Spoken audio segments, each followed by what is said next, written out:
Glória a Deus. Eu quero convidar vocês a abrir a palavra de Deus em 1 Samuel, capítulo 1, versículo 26. Vamos ler do 26 ao 28. Três versículos apenas. 1 Samuel, capítulo 1, versículo 26, 27 e 28. Se você estiver sem a sua espada, sem a sua palavra, né, a palavra de Deus, o Fabrício vai projetar aqui no telão, você vai poder acompanhar. Mas não deixe de andar com a sua Bíblia, é bênção para a tua vida, viu? Versículo 26, 1 Samuel 1. Disse ela, pastor, ela quem, pastor? Diga assim, Ana.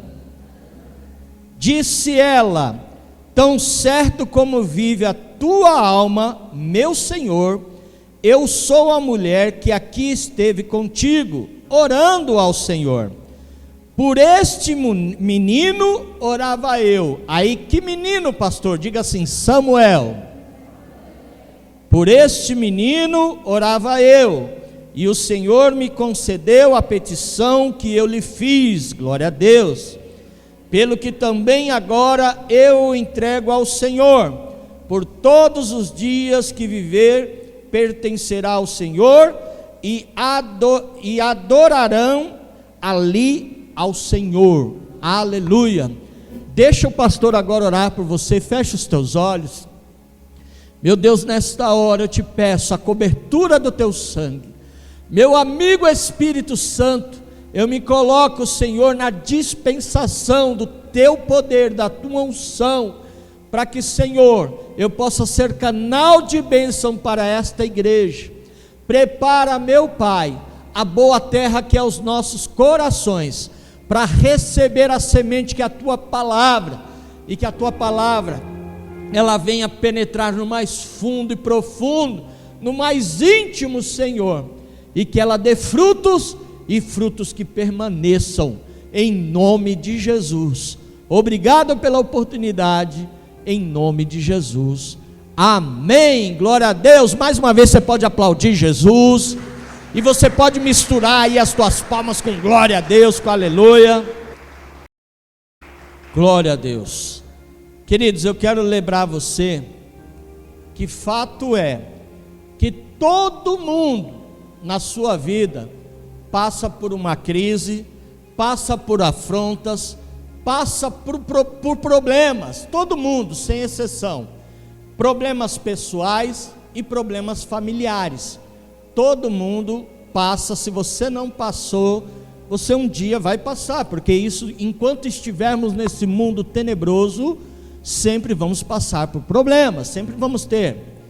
Infelizmente, nós estamos muito atraídos por pregações daquele tipo, do vai dar certo, pregações daquele tipo que Deus já decretou a tua vitória, eu vejo um anjo trazendo a tua vitória do céu, glória a Deus por isso, mas muita gente se apega a isso, das ministrações de promoção, daquelas ministrações de mensagens de pastores coach, que gostam muito de massagear o ego das pessoas, e nós nos esquecemos de um princípio bíblico, que é uma chave, que é um princípio que pode mudar a tua história.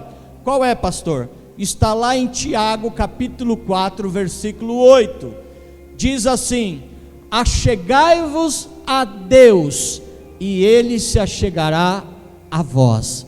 Você pode repetir comigo? Diga assim: achegai-vos a Deus, e Ele se chegará a vós. Neste versículo, Tiago, nosso irmão Tiago, está mostrando um princípio de ação e reação. Quando eu me movo na presença de Deus, na direção de Deus, o coração de Deus também reage àquilo que eu me movi, naquilo que eu me dispus a fazer.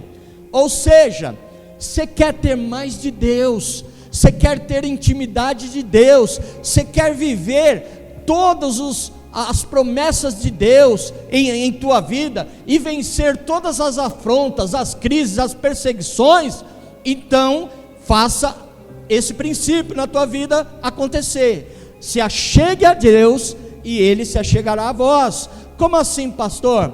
Deus, Ele disse na sua palavra: clama a mim, ação, e responder-te-ei e anunciar-te-ei coisas grandes que você ainda não sabe. Aleluia. Se você puder colocar Mateus capítulo 7, versículo 7, Deus, Ele diz assim: eu amo os que me amam, aleluia, e de noite, de madrugada, me buscam. Olha o que diz Mateus 7,7: pedi, peçam, pedi e lhes será dado. Aí diz: buscai e achareis, busquem que vocês vão achar. E depois fala: batei e abrir-se-vos-á, batam que Deus vai abrir as portas, aleluia. Eu já disse a você que quando foi traduzido a Bíblia, ela do grego ela foi traduzida, ela não está ao pé da letra a tradução, até porque se fosse traduzir toda a Bíblia ao pé da letra, essa Bíblia aqui, ela teria que ser mais ou menos desse tamanho. Então eles deram uma enxugada nos textos. Por exemplo, João 14,14 ele diz assim: tudo que vocês pedirem em oração, crendo, recebereis. Glória a Deus por essa palavra. Mas a sua origem do grego, a sua tradução no original, Jesus está dizendo à sua igreja, a você: receba essa chave aí em nome de Jesus, pega essa visão. Ele diz: se tiverdes tão grande intimidade comigo e me pedir alguma coisa que não existe, eu criarei para você. Aleluia, aleluia. Olha como Deus nos ama, glória a Deus por isso. E aí tem uma ilustração que diz que um rapaz estava cortando o cabelo de um homem, e este homem dizendo assim para ele: eu não acredito em Deus, eu sou um ateu, Deus não existe, eu sou ateu, Deus não existe. E ele falou: mas por que Deus não existe? Porque se Deus existisse, não teria tanta gente sofrendo no mundo. Aí o rapaz ficou quieto. Nesse momento, ele já estava terminando o cabelo. Chegou um outro rapaz com cabeleira, né, aquelas cabeleiras bonitas, mas tudo bagunçado, aquela barbona, mas também tudo bagunçada. Chegou lá para fazer. E quando terminou, o rapaz que estava lá, que falou que Deus não existe: quanto que é aqui o corte? Aí o rapaz, o barbeiro, falou assim: eu não vou cobrar nada seu. Mas por quê? Não, porque barbeiro não existe. Aí ele falou assim: como assim? Não, barbeiro não existe. Que se existisse barbeiro, esse homem, ele não estaria descabelado, com a barba toda sem fazer. Ele falou: não, existe, tanto é que ele veio te procurar para você dar um jeito e resolver o problema dele. Ele falou: aí você falou. Da mesma forma é Deus, Ele existe, mas Ele está disponível para aqueles que o buscam, o procuram. Então quando a pessoa não procura Deus, ela vive uma vida de afronta, de medo, de crise, de problemas. A vida dela é cercada disso. Mas quando você busca Deus, Ele tem a solução para a tua vida. Você pode dizer glória a Deus? Todas as crises, afrontas, problemas que nós passamos na nossa vida, ela é o desencontro entre o almejado e o alcançado. Como assim, pastor? O desencontro entre o almejado e o alcançado é mais ou menos assim: eu estou com vontade de chupar uma laranja, e eu vou lá para chupar uma laranja, mas no meio do caminho tem um marimbondo, tem uma abelha, e ela me picou, e aí o ferrão dela está aqui doendo, no meio eu encontrei um contratempo. Assim também são os problemas na nossa vida. Os problemas é a perda do controle de uma determinada situação. Então, como eu disse para você, todo mundo passa por problemas. No livro de 2 Reis, capítulo 13, versículo 14, diz que o profeta Eliseu, ele teve um problema de saúde, e ele morreu por causa desse problema. Lá, a história, quando você lê a história de Israel, você vai perceber que a nação de Deus, houve um tempo que ela passou uma crise de fome. Quando você vê a história do profeta Jeremias, você vai perceber que ele, em um determinado momento, ele sofreu um confronto espiritual e emocional.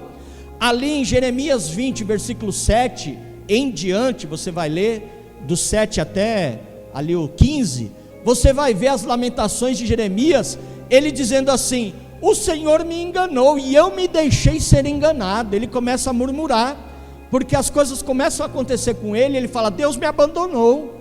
Por quê? Porque nesse momento, ele está num confronto, ele está ali num problema, ele está numa crise, e aí vem a crise das dúvidas. Foi assim também com o profeta Elias, o profeta do fogo, aquele que em 1 Reis 18, ele orou ali no Monte Carmelo, e fogo do céu caiu, consumiu tudo ali, o holocausto, tudo, e os profetas de Baal foram fulminados ali, e todo mundo viu aquilo, aquela coisa linda, abençoada, né, o poder de Deus, e ficaram maravilhados, e disseram: esse homem é o santo homem de Deus usado.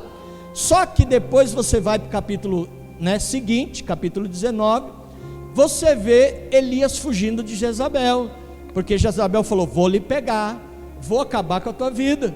Aí o profeta, usado por Deus no capítulo anterior, ele entra em depressão, ele foge, ele se esconde na caverna, ele pede para Deus: eu quero morrer. Por quê? Todo mundo passa por problemas, por crise, por afrontas.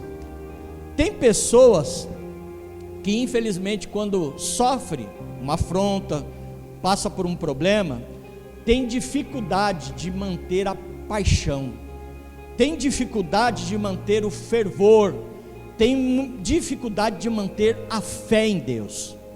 E aí essas pessoas abandonam os cargos, elas abandonam os ministérios, elas saem da igreja e deixam de estar na presença daquele que tem a solução para todo tipo de problema. Procuram respostas em lugares errados, não vão aos pés de Jesus, que ele tem a resposta para tudo. E aí as pessoas abandonam a família, se abandonam, começam a culpar a Deus dos problemas que elas mesmas pegaram com a mão, e Deus lá em cima falando: mas meu filho, eu não tenho culpa nenhuma, foi você que quis ir por esse caminho. E aí ela abre a sua vida para o inimigo entrar, e o inimigo começa a cirandar, e o que ele traz? O ministério dele é roubar, matar e destruir a tua vida. O ministério dele é esse: fazer você ser humilhado, passar vergonha. E aí a pessoa, ela está nesse momento de crise, de dúvida, de problema, ela vem para a igreja, e alguém fala assim: Pai Senhor, aí a pessoa lá, já sabe do meu problema, está me olhando torto, é porque sabe que o que eu fiz, e não é o alto papo, é o peso da culpa. E muitas vezes o inimigo, ele faz isso com a pessoa que não se achega a Deus, a pessoa que não busca a presença de Deus, porque quando você busca a cura, a libertação para a tua vida, em nome de Jesus, glória a Deus, você pode dar um glória a Deus? Muitas vezes nós cantamos aquele hino que é maravilhoso, que diz: te louvarei, e aí como é que fala o resto?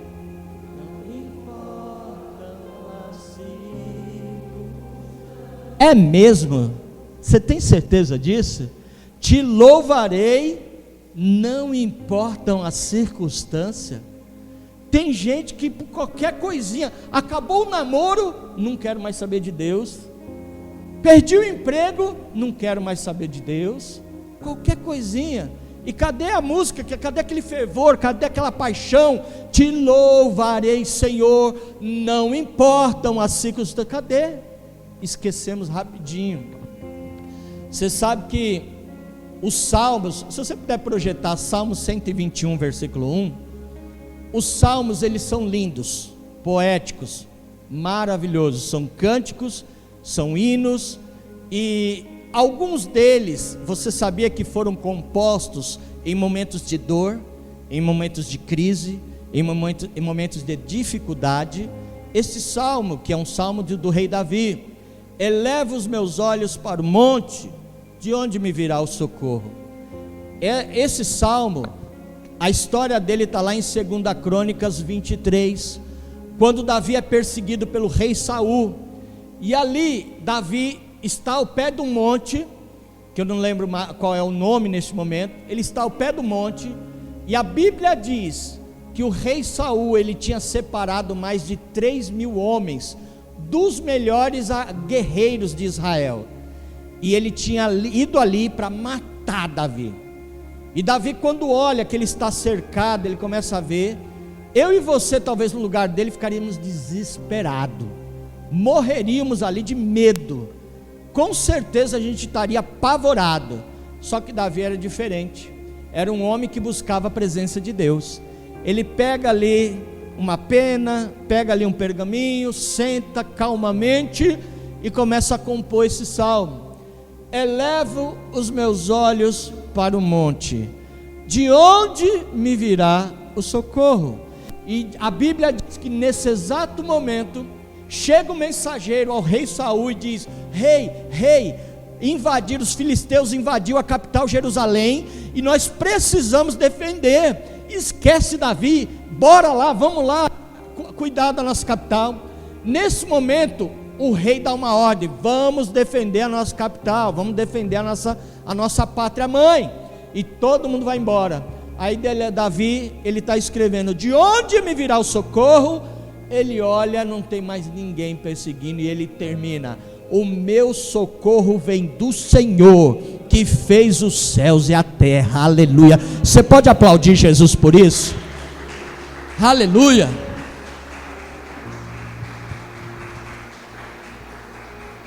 Quer ver um outro exemplo? Nós cantamos várias músicas. Por exemplo, tem um louvor que a gente não canta aqui, mas a gente ouve em casa, aquele da Mídia Lima, ela que na verdade não é dela. Quem compôs esse cântico foi Delino Marçal, mas deu para ela gravar. Então a Mídia Lima canta aquela música: Jó, como podes ainda adorar, se não tens motivo para cantar? Abandona logo Deus e morre. Você conhece, né? Deus me deu, Deus tirou, bendito seja o nome do Senhor. Você conhece esse hino? Sabe como Delino Marçal compôs essa música? Numa ambulância, porque ele tinha acabado de sofrer um acidente com a família, e um filho dele recém-nascido tinha voado pela janela, e quando os socorristas vieram socorrer, todo mundo estava bem, mas a criança recém-nascida estava mal. Colocaram na ambulância, e ele foi dentro da ambulância, e ele foi, e na hora Deus deu esse cântico para ele. Ele foi e compôs essa música dentro da ambulância, porque o filho dele estava entre a vida e a morte. E detalhe, o menino está salvo, glória a Deus, ele vive. Mas eu e você talvez teríamos essa capacidade, essa frieza, e principalmente essa conexão de pararmos para ali na hora compormos uma música. E para encerrar esse período aqui, para a gente voltar no texto de 1 Samuel, tem uma música que você talvez ouça muito o R.R. Soares cantar, né? Estou seguindo a Jesus Cristo, desse caminho eu não desisto. Ela é legal, o R.R. Soares gosta de cantar essa música, mas o compositor desta música, logo após de ter composto essa música, ele foi fuzilado, ele morreu. Ele estava ali no pelotão, se eu não me engano era na Rússia, eu preciso depois pegar essa informação, mas ele estava no pelotão ali naquele paredão onde as pessoas foram metralhar, e ele compôs essa música antes de morrer. Então você vê que problemas, dificuldades todo mundo passa. Voltando ao texto agora, vamos lá, de novo em 1 Samuel, aqui fala sobre uma moça, uma mulher chamada Ana. Quem é Ana, pastor? A mãe de Samuel. A Bíblia diz que havia um homem lá da região montanhosa de Efraim, chamado Eucana, que ele era casado com duas mulheres, Ana e Eucana. Pastor, pode casar assim com duas mulheres? Não, Penina. Obrigado, viu? Ana e Penina. Aí, pastor, pode casar assim com duas mulheres? Lá eles podem casar até com mais. Só que, deixa eu explicar para você uma coisa que o guia lá de Israel, ele nos explicou. Pode casar, porém, você tem que dar o mesmo padrão de vida para todas. Aí estreitou, né? Você tem que tratar do mesmo jeito. Se você der um colar de ouro para uma, tem que dar para todas. Então é o mesmo nível de tratamento. Então você tem que honrar a todas. Se uma souber que o marido está pisando na bola, tá cuidando mais da outra, ele vai dormir lá na casinha do cachorro, porque não vai ter briga. Então ali tem que cuidar, tem que ter esse princípio. E Eucana, ele tinha duas mulheres, Ana e Penina. A Bíblia fala no capítulo 1 de 1 Samuel, versículo 4, que Eucana ia anualmente ao templo, e lá ele prestava culto de oferta, de sacrifícios. Ele ofertava por Penina e seus filhos, que Penina tinha dado filhos a ele, tinha gerado uma descendência. Mas Ana era estéril. E Penina e Eucana no versículo 5 está falando que ele amava muito a Ana, muito. E porque ela é estéril e ela estava com esse problema, o seu marido, ele dava uma porção dobrada, ele dava uma porção de excelência para sua esposa. Ele honrava e ele pedia nas suas orações: Deus, ajuda a minha esposa, abre a madre dela. E acontecia o que, pastor? A outra mulher dele, Penina, ela perseguia, ela provocava a Ana, sua rival. Ela começava a chacotear, ela tinha um coração pervertido. Então ela tinha um coração perverso e ela perseguia, espírito de perseguição. E aqui no versículo 10 de 1 Samuel 1, Ana está chorando abundantemente por isso. Ela está lá no templo, chorando amargamente, né, ao Senhor, e o profeta Eli a vê chorando, e ele até confunde, né? Mas antes disso dele ver, olha que coisa linda, coloca para mim o versículo 11, aonde Ana faz um voto com o Senhor. Ela diz para o Senhor assim no versículo 11, fez um voto dizendo: o Senhor dos exércitos, se tu deres atenção à humilhação da tua serva, te lembrares de mim, e não te esqueceres da tua serva, mas lhe deres um filho, então eu dedicarei ao Senhor por todos os dias da sua vida, e o seu cabelo e a sua barba nunca passarão navalha, nunca serão cortados. Ela fez esse voto. Enquanto ela estava lá orando a Deus, fazendo voto a Deus, o profeta Elias, que cuidava do templo, ele olhou, viu que Ana falava, murmurava, mas não saía som nenhum, e ela estava mexendo a boca. Ele achou que ela tinha tomado uma caninha, né, um 51, um apitu, né? Falou assim: eita mulher, aparta de ti da tua boca o vinho, né?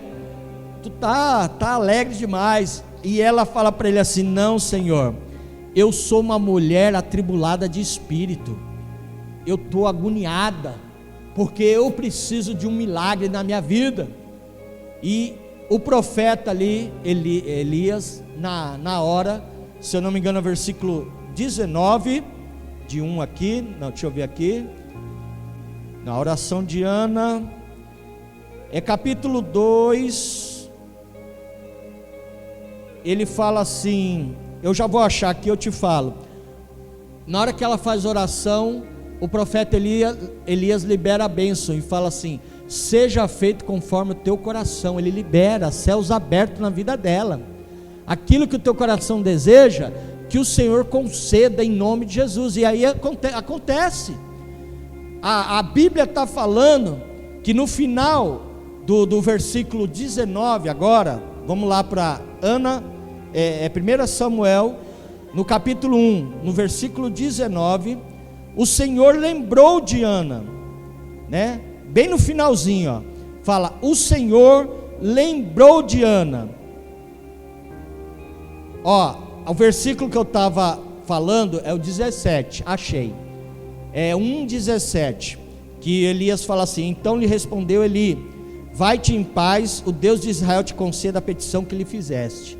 Aí no versículo 19, no finalzinho, o Senhor lembrou de Ana e abriu a madre dela, e ela ficou grávida, ela concebeu depois de 1 ano, e nasceu quem? Samuel, o filho da promessa. Você pode dizer glória a Deus? Samuel significa: do Senhor eu pedi, o Senhor ouve. Aleluia. E este menino foi um grande homem de Deus, foi muito usado. Ele foi o último dos juízes e o primeiro dos profetas, na linhagem dos profetas. Um homem muito usado por Deus. E aí, quando nós lemos no capítulo 3, nós vemos o chamado de Moisés. Quando ele está dormindo, ele está lá quietinho no canto, né? No lugar ali onde os profetas dormem, porque Ana, nós lemos aqui, Ana foi ao templo e entregou. No começo nós lemos, capítulo 1, versículo 26 a 28. Ana foi até o profeta Eli, falou: olha, toma aqui, eu fiz um voto com o Senhor e estou entregando a minha primícia, a minha oferta, que é meu filho. Ele vai ser um profeta aqui dentro. E no capítulo 3, Deus ele tem um encontro com ele, com esse menino. Ele é ainda um menino, ele está dormindo. E o Senhor o chama: Samuel, Samuel. Diga assim: a minha fé tem voz. Diga assim: a minha fé tem uma voz. É a voz de Deus que fala ao teu coração. Ele está dormindo e aí ele ouve: Samuel, Samuel. A Bíblia diz que ele vai 2 vezes ao profeta Eli e fala assim: pode falar, o que você quer? O Eli: não te chamei não, rapaz. Oxe, tá doido? Ele fala: não, você me chamou, eu ouvi você me chamar. Aí na 3ª vez Eli, entendeu, falou assim: é o seguinte, quando te chamar de novo, você não vem aqui não, você responde: fala, Senhor, que o teu servo escuta. E ele faz conforme o Senhor fala. Agora é interessante que não é sempre que Deus chama 2 vezes uma pessoa, mas quando ele chama, né, 2 vezes, porque ele tem um propósito. Na cultura, que nem aconteceu com Saulo, né, no caminho de Damasco: Saulo, Saulo, por que me persegues? Lá no Monte Moriá, quando Moisés teve um encontro com Deus, Êxodo 3, e Deus se manifesta ali, ele diz: Moisés, Moisés. Por quê? Na cultura judaica, o nome de uma pessoa é a síntese da história dela. Se eu conheço o nome do Eduardo, aí eu estou falando: Eduardo, ele sabe: opa, esse cara me conhece, porque ele me chamou pelo nome. Mas se eu chamo 2 vezes Eduardo, Eduardo, significa: eu te conheço a tua história, eu sei quem é a tua família, eu conheço a tua vida. Então, quando Samuel ele ouve a voz de Deus, ele se atenta e ele fala assim: opa, é Deus me chamando para me levar a um outro nível. Você crê nisso? Deus nessa noite ele quer te levar a um outro nível, em nome de Jesus. Lembra da visão de Jacó, a escada que tocava os céus? Está lá em Gênesis 28, a partir do versículo 10 em diante, você vai ler essa história. Jacó, ele está no deserto, e aí ele vai dormir, e ele tem a visão de uma escada que saía do chão, tocava os céus, e anjos subiam e desciam. E por que ele teve a visão da escada? Porque ali Deus começou um rebuliço na vida dele, Deus começou uma transformação na vida dele, e Deus, ele pegou Jacó de um nível natural, e começou a falar: eu quero te levar a um outro nível, um nível do sobrenatural, da minha presença. Enquanto Ana, ela estava ali, conformada, ela estava acostumada com a sua vida, nada mudou na vida dela. Mas na hora, quando ela se moveu e foi para a presença de Deus, foi buscar ali em oração, fez um voto com o Senhor, a chave virou no mundo espiritual, e Deus ouviu o que ela precisou e ela foi abençoada. Deixa eu te falar uma coisa para você, igreja. Deus muitas vezes usa situações e até pessoas para te levar no propósito. Você sabia disso? Lembra de Davi? Deus usou o gigante Golias. Muita gente olhou e falou assim: rapaz, tu tá perdido, olha o tamanho desse camarada, você é uma mosquinha perto dele. Mas Golias foi apenas uma plataforma para a promoção de Davi ali. Foi usado por Deus para Davi ser promovido e se tornar o maior rei que Israel já teve. Foi assim também com Jacó. Você lembra disso? Quando ele estava no deserto, e Jacó não, eu estou confundindo, agora eu falei errado. Mas deixa lá, vamos lá. Ana, ela pegou e ela não ficou conformada com a situação que ela estava. Como nós estamos vivendo esse propósito, eu posso dizer assim, ela meteu o pé na porta e falou assim: eu não quero ficar nessa condição, eu preciso de um milagre. E ela foi na presença de Deus. O voto que Ana fez quebrou todo o silêncio da vida dela. Aquilo que estava paralisado, estagnado, através do voto, da atitude, ela se moveu, a coisa aconteceu. 1 Samuel 2:21, por favor. Ana precisava de um filho, correto? Ela era estéril, mas ela se moveu, e olha o que Deus fez. O Senhor foi bondoso com Ana, ela engravidou e deu à luz 3 filhos e 2 filhas. Enquanto isso, o menino Samuel crescia na presença do Senhor. Você pode aplaudir Jesus por isso? Olha como Deus faz. Aquela que era estéril, Deus abriu a madre, não deu só um, mas deu muito mais para ela, porque a palavra de Deus é assim, Ele vai dar muito mais abundante daquilo que você possa imaginar, aleluia. E qual é o voto que nesta noite você quer fazer ao Senhor? Eu quero até pedir, por favor, para o louvor subir, já preparar um louvor para depois nós adorarmos ao Senhor, depois que nós orarmos.